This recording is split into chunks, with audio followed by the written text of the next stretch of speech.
नमस्कार. दीपक रेगे कथाकथन चॅनलवर तुम्हा सगळ्यांचं मनापासून स्वागत.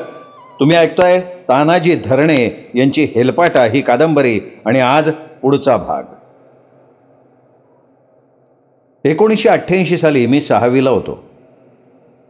यावर्षी गावाकडे चांगलं पाऊस पाणी होतं. शेतात जोंधळ जोर धरत होतं. यावर्षी मटकी कठाण चांगलं आलं होतं. मळ्यात गहू केला होता. गव्हाला डिझेल इंजिननं पाणी दिलं जायचं. तेव्हा वस्तीवर मळ्यात विजेची सोय नव्हती. त्यामुळे रात्री अपरात्री राहूवरून येऊन गव्हाचं भरणं करावं लागे. तेव्हा आमचं कशाचं इंजिन, मिळेल ते भाड्यानं घेऊन भरणं करायला लागायचं. मळ्यातल्या विहिरीवर बरीच इंजिनं होती. ज्याचं रिकामं भेटेल ते घेऊन पिकाचं भरणं केलं जायचं. एकदा असंच रात्रीचं जेवण झालं. अण्णा आणि मी रात्री वस्तीवरून सायकलवर मळ्यात निघालो. चांदणं टिप्पूर पडलेलं होतं. रात्रीचे 10-10:30 वाजले असतील.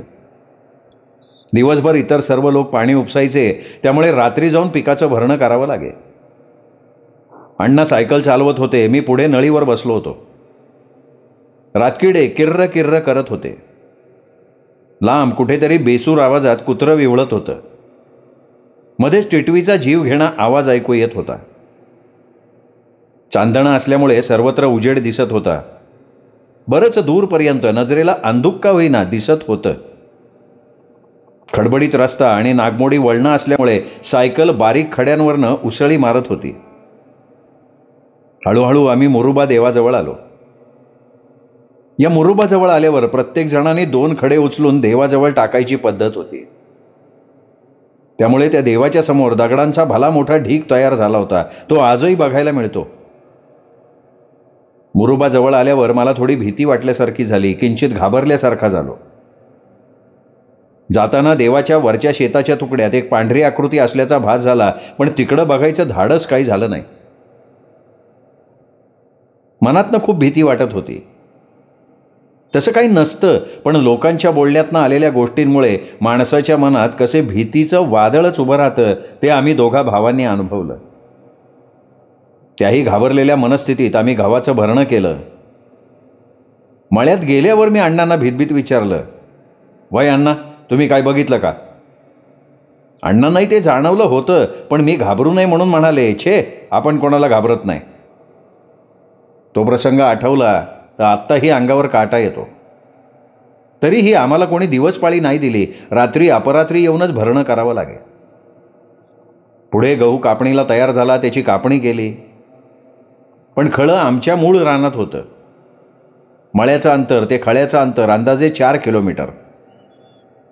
गहू वाहून न्यायला काही साधन भेटलं नाही. शेवटी एवढ्या गावाचे भारे अण्णा, वहिनी, कुसुम यांनी डोक्यावर वाहिले आणि झोडून गव्हाची मळणी केली.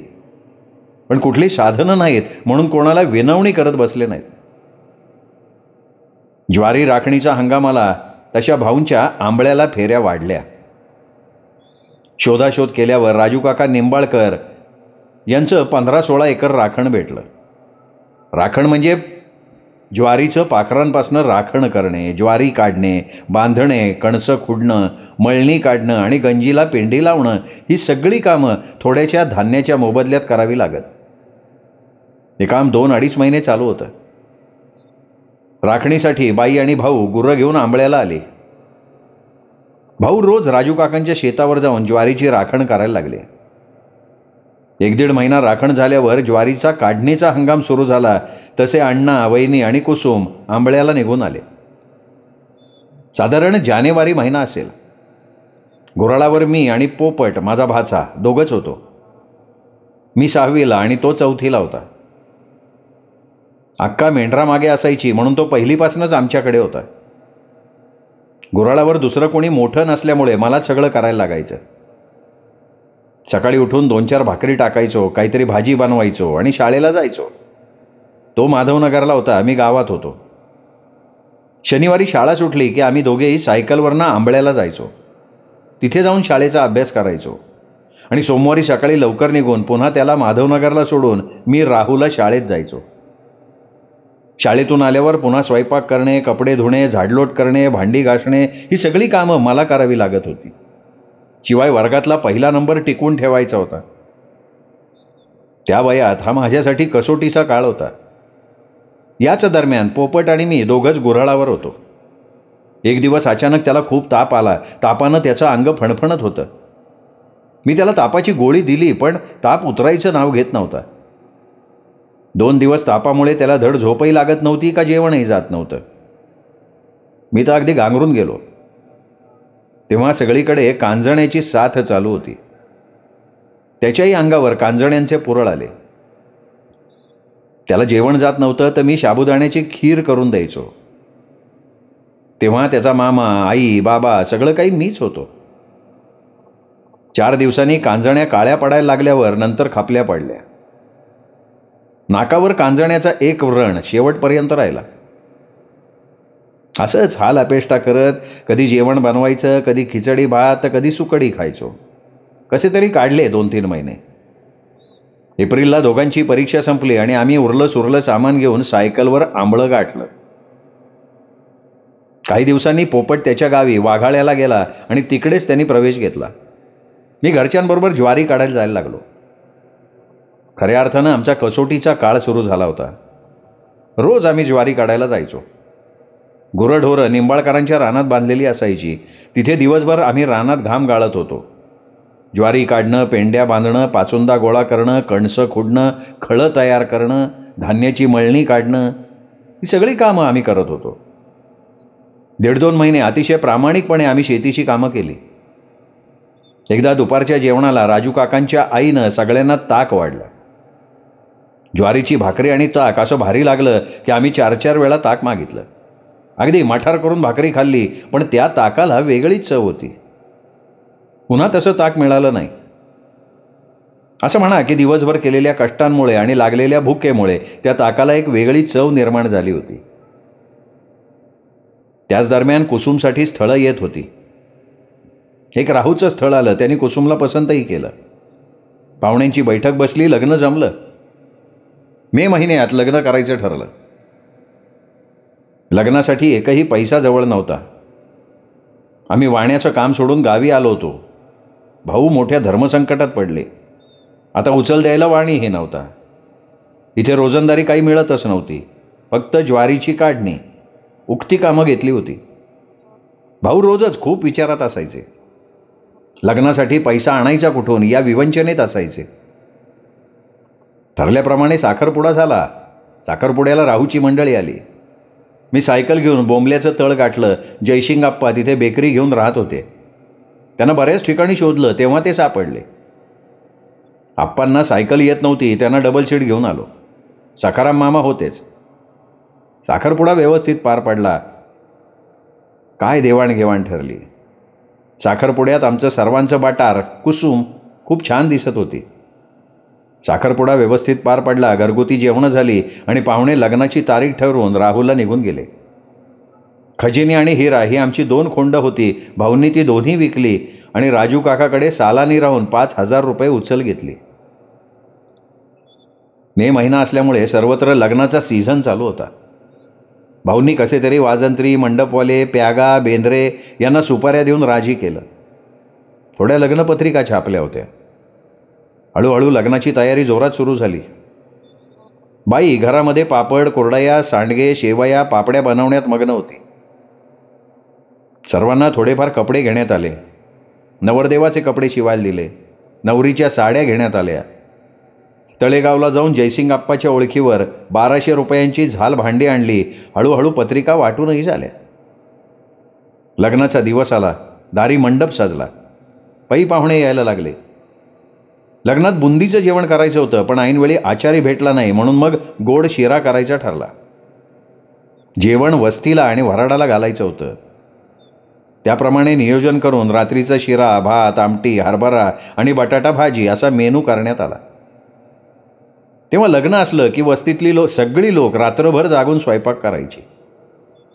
उन्हाळा असल्यामुळे बैलगाडीनं मळईवरनं टिपाडात पाणी आणायची. तेव्हा माणुसकी जिवंत होती. 7 वाजता लग्न होतं. राहू येथून 2 ट्रॅक्टर भराड आलं होतं. पतरवाडीवर दुसरं एक लग्न होतं, ते आमच्या आधी लागलं.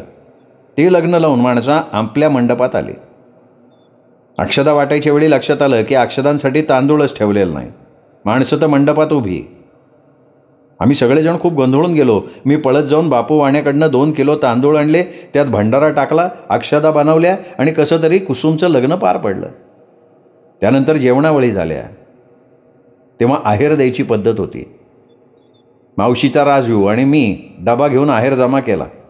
बऱ्यापैकी आहेर जमा झाला. नवरा नवरीची जेवणं झाल्यावर वऱ्हाड जायला निघालं, तेवढ्यात कोणीतरी खोडी काढली आणि मांडवात मारामारी सुरू झाली. काय झालं कोणाला काही कळेना. कशी तरी माणसांनी दोन्ही गटातल्या लोकांना शांत केलं आणि वऱ्हाड ट्रॅक्टरमध्ये बसायची विनंती केली. वऱ्हाडी ट्रॅक्टरमध्ये बसले तरी सुद्धा कोणीतरी दगड भिरकावले. चांगल्या कार्यात कोणीतरी विघ्न आणलं होतं. आमची मनं तुटत होती. वाटलं पाहुण्या माणसांना काय वाटेल. जिथे आपली बहीण नांदणार होती. गोंधळ घालणाऱ्यानं घातला, पण त्याची धग अनेक वर्ष कुसुमला सहन करावी लागली, हे मात्र वेगळं. बाप परिस्थितीनं किती फाटका गरीब असला तरी त्याच्या मनाची श्रीमंती फार मोठी असते, ती नाही मोजता येत कोणाला. लग्नाला मंगलताई, दाजी, शेवंताबाई, धिगूदाजी, अक्का, दाजी, सगळ्या आत्या मावश्या आल्या होत्या.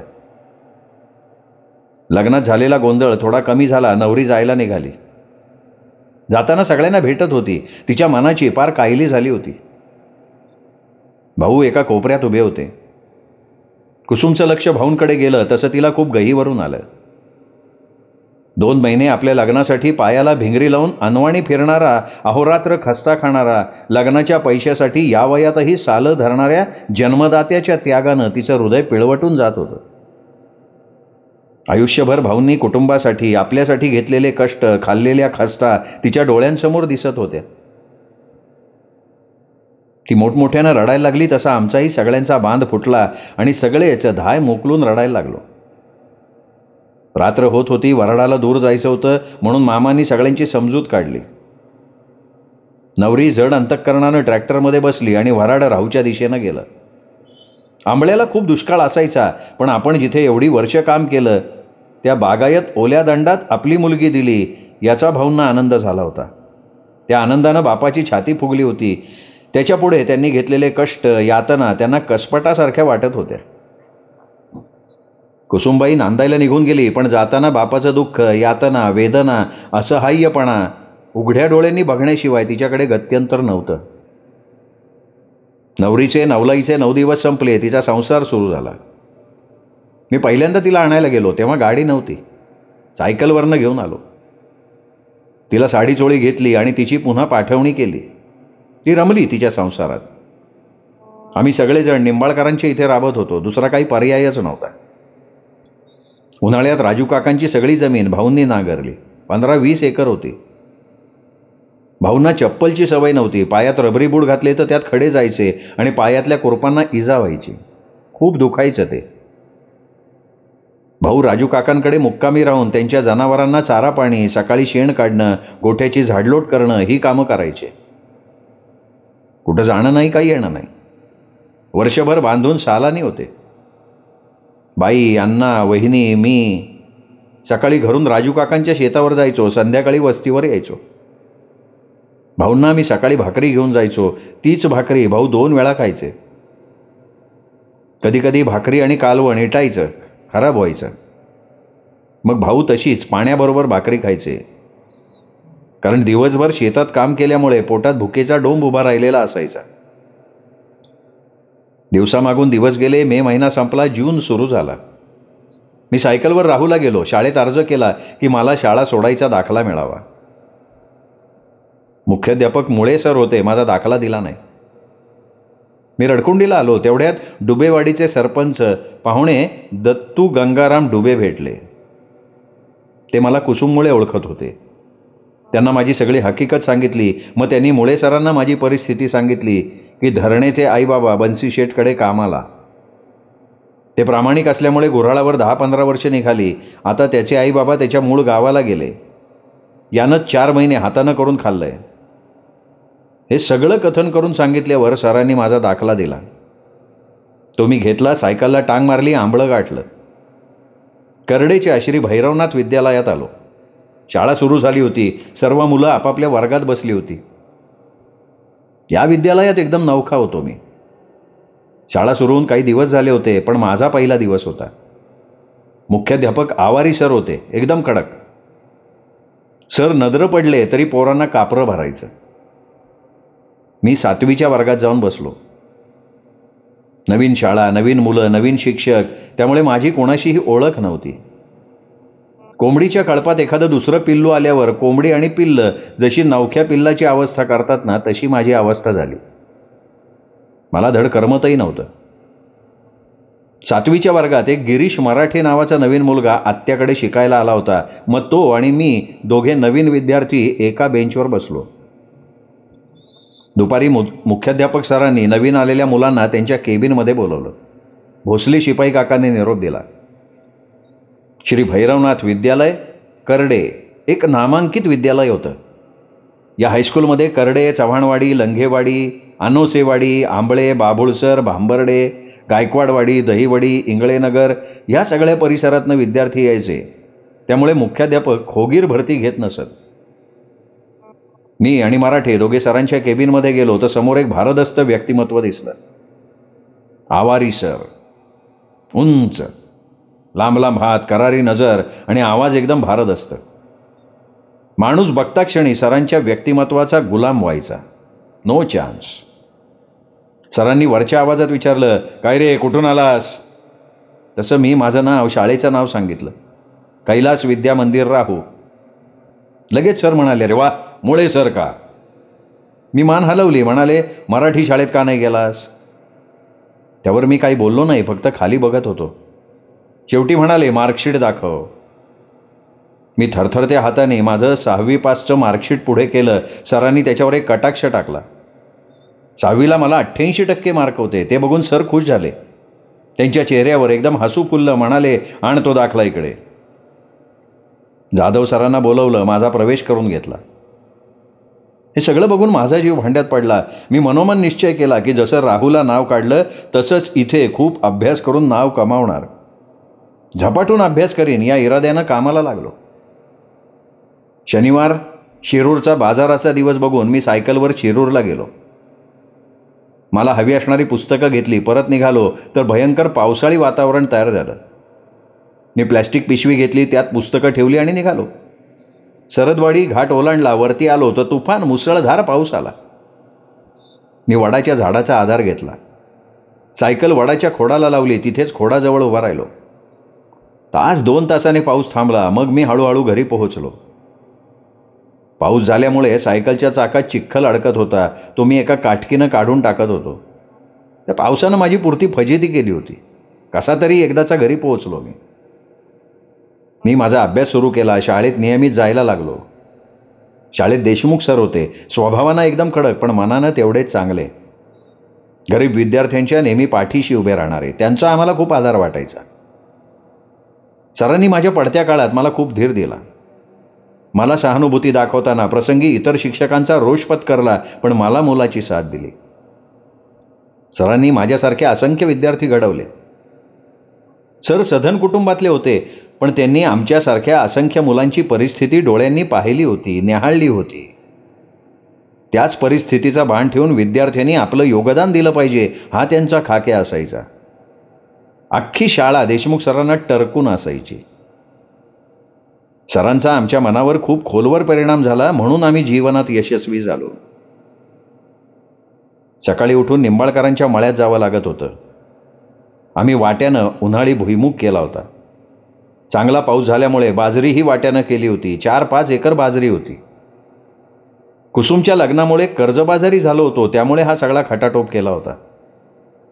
सकाळी अण्णा आणि मी सायकलवर रानात जायचो. तिथे 2 तास काम करायचो. नंतर सायकलवर करड्याला शाळेत जायचो. असं 2-3 महिने चालू होतं. भुईमुग उन्हाळ्यात थोडा सुकायचा. राजू काकांच्या विहिरीचं पाणी कमी व्हायचं. तशी राजू काकांची विहीर मोठी होती. 6-7 परस होती. पाणी उपसलं की खाली सपातून येणारं पाण्याचे नळ दिसायचे. ते नळ अहोरात्र चालू असायचे.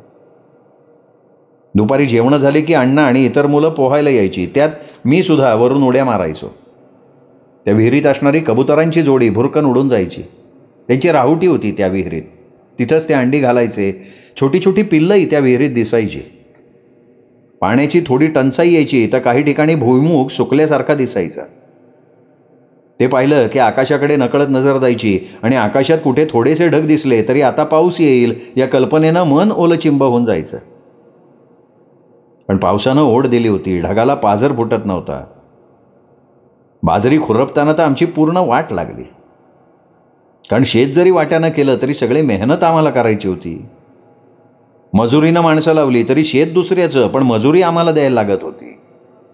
या अशा दुहेरी अडचणीच्या काचट्यात सापडलो होतो आम्ही. एकदा आम्ही भुईमुगाला पाणी देत होतो. तिथे मला भुर्रगुंजी पक्ष्याची 4 अंडी दिसली. पक्ष्यानं भुईमुगाच्या ढाळ्यातच छोटं घरटं करून 4 अंडी घातली होती.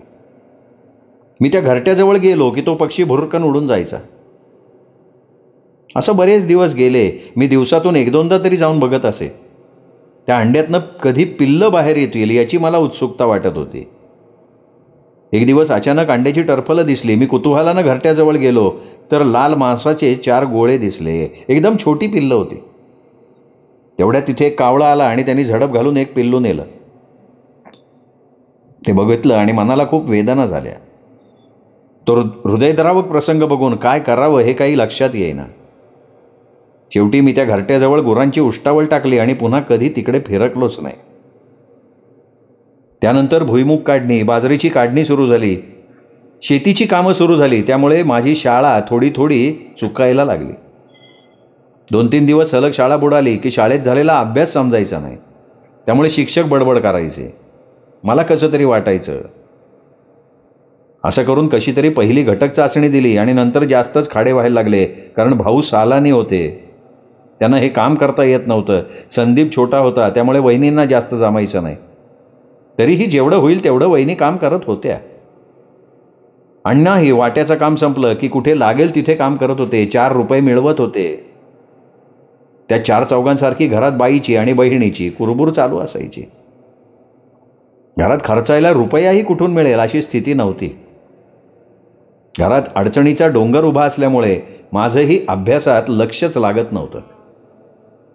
आपण राहुला होतो ते बरं होतं असं वाटायला लागलं.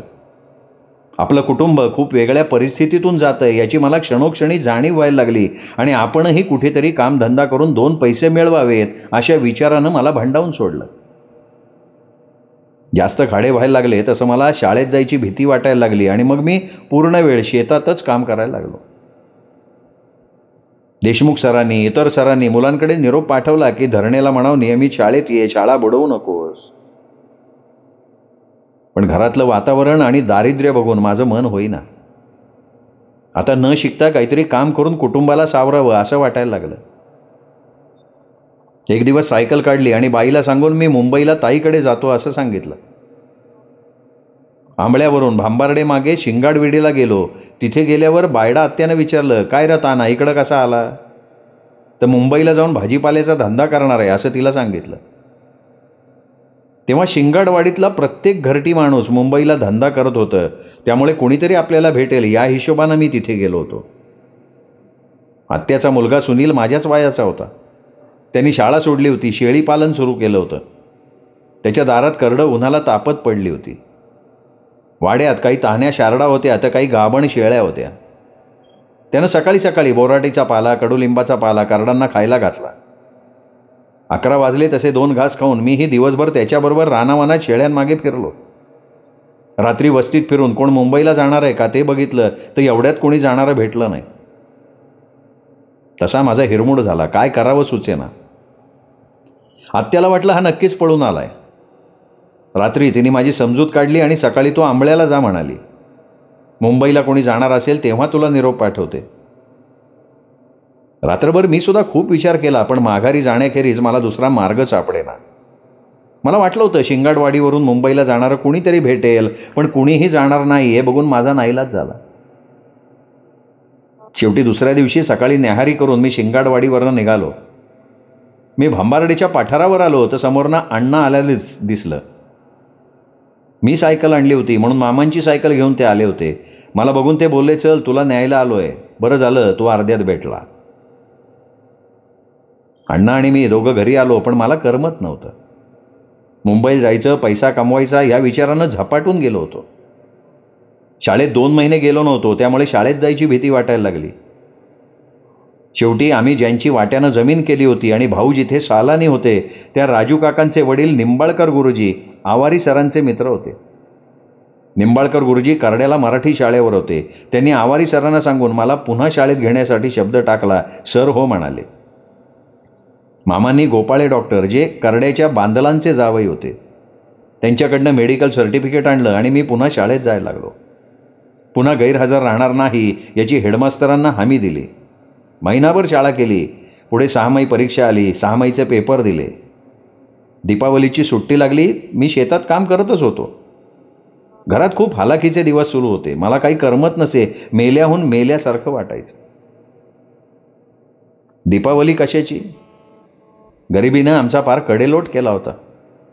प्रत्येकाला राहूचे दिवस, राहूची दीपावली आठवायला लागली, पण आता काही इलाज नव्हता. लग्नासाठी पैसे उचल केल्यानं कसं तरी साल पूर्ण करावं लागणार होतं. दीपावलीची सुट्टी संपली. मुलं पुन्हा शाळेत जायला लागली, पण माझा पाय शाळेकडे वळत नव्हता. माझ्या मनात द्विधा परिस्थिती चालू होती. विचार करून डोक्याचा भुगा झाला होता. विचार करून करून मन पार गढूळ झालेलं होतं. मी कोणाशी काही बोलत नव्हतो, चर्चा करत नव्हतो. मुलं माझ्या समोरून शाळेत जात होती, पण मी शाळेचं नाव घेत नव्हतो. मी पक्का इरादा करून मुंबईला जायचं ठरवलं. सकाळी उठलो. नेहमीप्रमाणे सगळं उरकलं. भाऊ राजू काकांकडे गावात होते. अण्णा आणि वहिनी संदीपला घेऊन रानात गेली होती. बाई घरी होती. मी एका छोट्या पिशवीत कपडे भरले, थोडे पैसे बरोबर घेतले. वस्ती सोडून मुंबईला जायला निघालो. मी आंबळ्यावरनं शिरूरला गेलो. शिरूरवरून पाबळकडे जाणारी एस टी पकडली. नाननकर वस्तीवर उतरून शिंगाडवाडीला जाणार होतो. तर तिथे माझे धाकटे चुलते सत्तू तात्या आणि जीजी मुंबईला जाण्यासाठी बसची वाट बघत होते. मला बघताच ते म्हणाले, बापू इकडं कुठं? तर मी त्यांना ताईकडे मुंबईला जायचं आहे हे सांगितलं. मी मुंबईला जायला निघालो तर होतो. योगायोगानं तात्या आणि जीजी सोबत भेटले होते. थोड्या वेळानं एस टी बस आली. मी गाडीत पाय टाकणार तोच माझ्या मनावर आपण शाळा सोडून जातोय याचं प्रचंड दडपण आलेलं होतं. एकीकडे मुंबईचा पैसा खुणावत होता, तर दुसरीकडे आपण एवढे हुशार, वर्गात सतत पहिला नंबर काढणारा विद्यार्थी म्हणून वाहवा मिळवतोय. कधीही शाळा न बुडवणारा, सतत पुढच्या बेंचवर बसणारा, प्रत्येक प्रश्नाचं उत्तर देणार याची शिक्षकांना खात्री असणारा, प्रत्येक उपक्रमात हिरिरीनं भाग घेणारा, प्रत्येक परीक्षेत नंबर काढणारा मी. पण परिस्थितीपुढे आणि गरिबीपुढे समाजव्यवस्थेच्या विषमतेची लक्तरं घेऊन आपला इथे कोणी वाली नाही या भावनेनं शाळेला पाठ दाखवत, एक डाव मोडत, डोळ्यातले अश्रू चुकवत पुढे चाललो होतो.